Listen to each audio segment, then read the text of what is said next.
Shalom, selamat siang. Perkenalkan, nama saya Marlina Matasi, kelas A. Baik, kita langsung saja masuk ke dalam apa sih yang dimaksud dengan pengertian di dalam logika. Nah, pengertian dalam logika itu adalah hasil dari kegiatan berpikir manusia yang berlangsung di dalam akal budi manusia yang menghasilkan yang namanya konsep.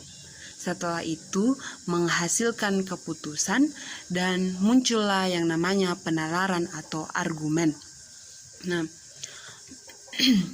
semua unsur yang termuat di dalam pengertian itulah yang masuk ke dalam isi pengertian, dan sedangkan barang-barang atau lingkungan realitas yang ditunjuk dengan pengertian atau kata-kata tertentu itu masuk ke dalam luas pengertian.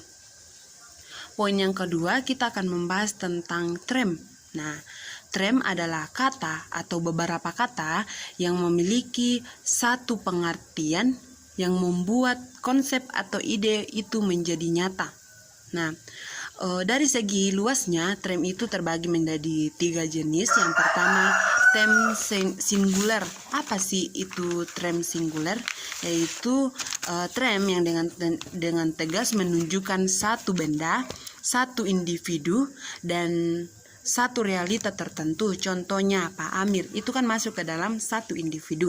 Yang kedua, trem partikular, yaitu trem yang menjelaskan sebagian dari seluruh luasnya. Contoh, sebagian bangunan atau beberapa gedung, itu kan tidak membahas seluruhnya tapi hanya sebagian. Yang ketiga, trem universal. Bagaimana itu trem universal? Yaitu trem yang menunjukkan seluruh luasnya tanpa ada terkecuali. Misalnya semua dokter, itu kan keseluruhan dokter nabahas, tidak ada terkecuali. Nah, poin selanjutnya yaitu trem berdasarkan arti. Trem berdasarkan arti ini juga ada 3 jenis. Yang pertama, univok. Ya, univok ini yaitu sesuatu yang digunakan dalam artian univok bila kata tersebut digunakan untuk dua hal atau lebih dalam satu artian yang sama.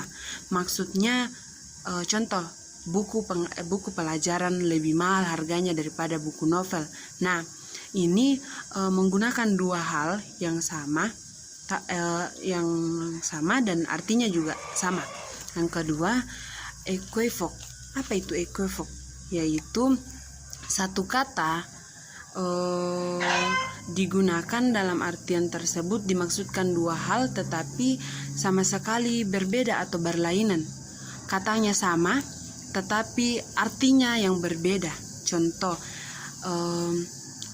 kata orang bisa ular itu bisa digunakan untuk pengobatan rematik. Nah, kata bisa ini memiliki kata yang sama tetapi artinya berbeda. Yang kedua, analog, yaitu kata yang digunakan dalam dua hal dalam arti yang sama tetapi sekaligus berbeda.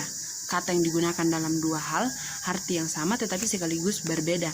Contoh, senyuman. Senyuman itu artinya sama tetapi sekaligus berbeda. Contoh, kalau kita mengatakan senyuman bulan itu mirip benar dengan senyuman gadis desa. Kata senyuman ini artinya sama tetapi berbeda. Karena yang pertama membahas senyuman bulan, yang kedua membahas tentang senyuman gadis desa. Kita masuk ke dalam poin yang ketiga yaitu proposisi. Nah, apa sih itu proposisi? Nah, proposisi merupakan suatu tutur atau pernyataan yang melukiskan beberapa keadaan yang belum tentu benar atau salah dalam bentuk sebuah kalimat berita, tetapi tidak keduanya bersama-sama pada saat dinyatakan. Nah, proposisi ada juga yang dimaksud dengan proposisi kategorial. Apa sih itu proposisi kategorial? Nah, proposisi kategorial itu yaitu proposisi yang hubungan subjek dan predikatnya tidak memerlukan syarat apapun. Contoh, semua orang akan mati.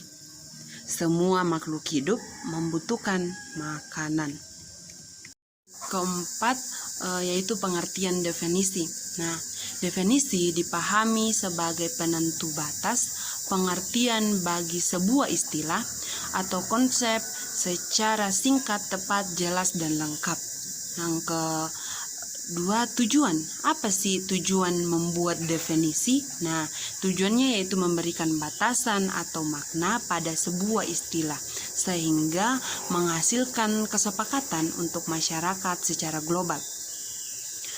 Poin selanjutnya yaitu jenis-jenis definisi. Apa saja sih jenis-jenis definisi itu? Yang pertama, definisi nominal, yaitu definisi yang memiliki sifat sementara disebabkan karena hanya memberikan penjelasan etimologis atau juga memberikan sinonim kepada istilah yang hendak akan dijelaskan. Yang kedua, definisi esensial merupakan definisi yang benar-benar sanggup memberikan pengertian yang hakiki mengenai sesuatu yang hendak dijelaskan. Yang ketiga, definisi deskriptif, yaitu suatu penjelasan yang mengacu pada uraian mengenai ciri-ciri khusus yang dimiliki oleh sesuatu yang dijelaskan. Yang keempat, definisi nominal umum, yaitu definisi yang pada umumnya diterima oleh semua orang yang memberikan penjelasan tentang sesuatu, kata atau ungkapan dengan sesuatu yang sesuai dengan pemahaman umum. Yang kelima, definisi nominal khusus. Nah, definisi ini yaitu bersifat relatif dan seringkali juga subjektif. Yang terakhir itu definisi kausal, yaitu definisi yang menjelaskan sebab akibat sesuatu yang menjadi definiendum. Nah, poin terakhir itu membahas tentang aturan-aturan dalam definisi. Yang pertama, definisi itu harus dapat dibolak-balikan dengan definiendum. Yang kedua, definiendum tidak boleh masuk ke dalam definiensi. Yang ketiga, definiensi harus sungguh-sungguh menjelaskan. Yang keempat, definiensi harus bersifat paralel dengan definiendum.